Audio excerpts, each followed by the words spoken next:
بعد حالا مشکل این عکس چیه؟ ای لعنت بهتون الان فهمیدم. سلام بچه ها، حالتون چطوره؟ من متصلم اینجا تکسیس تایمه. شروع کار لایک کامنت سابسکرایب فراموشتون نشه. این استای منم میاد، حتما اونجا رو فالو کنید، ویدیو رو لایک کنید و کامنت برتر این سری نداریم چون که هیچ کامنت نذاشته بود. این کامنت گذاشته بود، کامنت چیزی نبود که بذارید برتر. آره بعد این سری کامنت بذارید، کامنت برتر شما باشید. و اینکه حساسیت من به طرز فجیحی اومده. الان من وسط ویدیو بکنم دو سه باری عطسه کنم.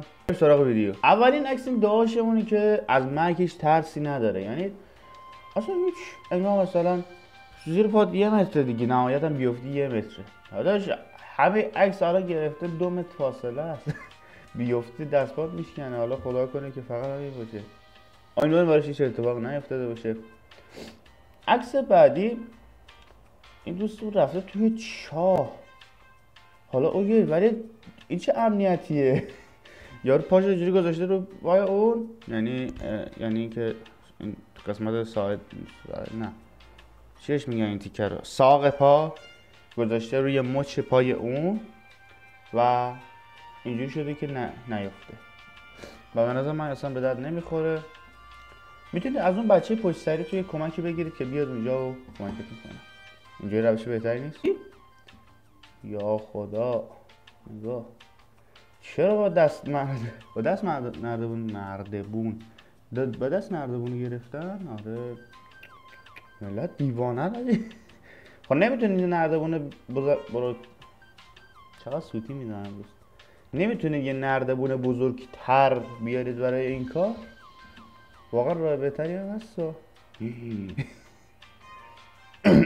اینا دیگه کلا بالا خونه دادن اجاره و این حالت داربست و ایناست. کم چوبه. یه سری کشور شنیدم که با چوب استفاده میکنن داربستشونه. داداش چرا؟ مشکلت چیه با زندگی؟ دقیقا مشکل با زندگی چیه که این بلا رو میخوای سر خودت تو زندگی زن و بچت بیاری؟ ها؟ بعدی چی شده؟ دوباره اینا اون یکیه با دست نردبونه گرفتن. حاجی اینا فکر کنن از مرگ هیچ ترسی ندارن، هیچ چیزی برای از دست دادن ندارن، همینجور میرن بالا. یهو اومدیم ما افتادیم مردیم. آره خوبی هستی هشتی و زندگی دی کارو نکن، یه ذره صبر کن. عکس بعدی هم یو چیکار دارید میکنید؟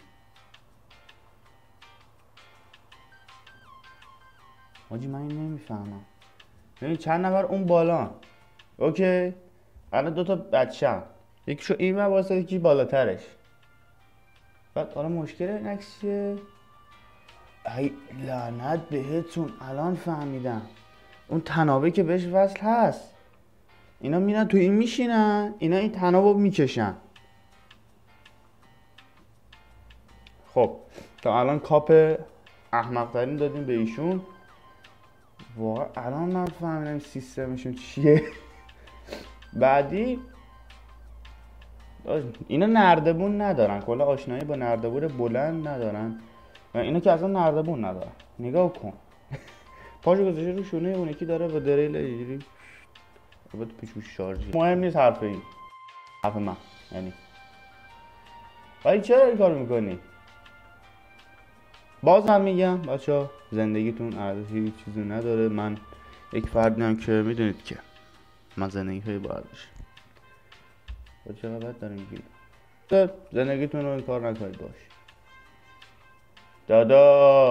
داداش الان اون هواپیما را بیفته، خب تو گوش چرخ کرده میای بیرون که نگاه خلا چه رفته توی موتور هواپیما بیرونش خوابیده. داداش اون موتور هواپیما مثلا نباید نزدیکش بایستی، تو رفته کنار خوابیدی.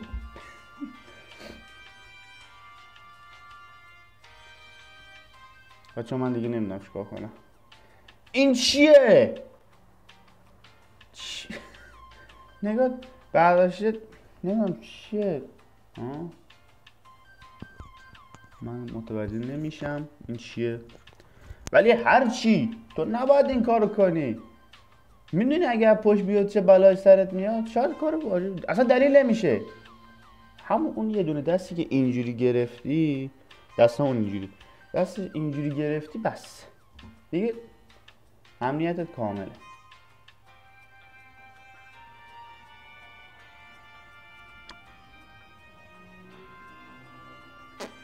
اینو بذارم حاجی، خدایی این چیه؟ چیکار دارید میکنید؟ شاید اصلا دهن انجام کار آقا نگاه دستش بیشتر از اون کولر گازیه رفته. آقا جدی نمیخوام هر ویدیویی که من میگیرم دارک میشه. نگاه تو رو خود داره شیشه داره کنه. حاجی اینا احمق ترین آدمان واقعا. البته این عکس قبلیه احمق نبودن، شما فکر نکنین احمق. و خدا رو شکر که دیگه این آخرین عکسه. یارو رفته پیش کروکودیل داره با دام کروکودیل بازی میکنه. خب روانی الان بیاد سراغت که غذای اونی. خلاصه که زندگیتون با ارزشه، اینجوری این احمقا باش بازی نکنید.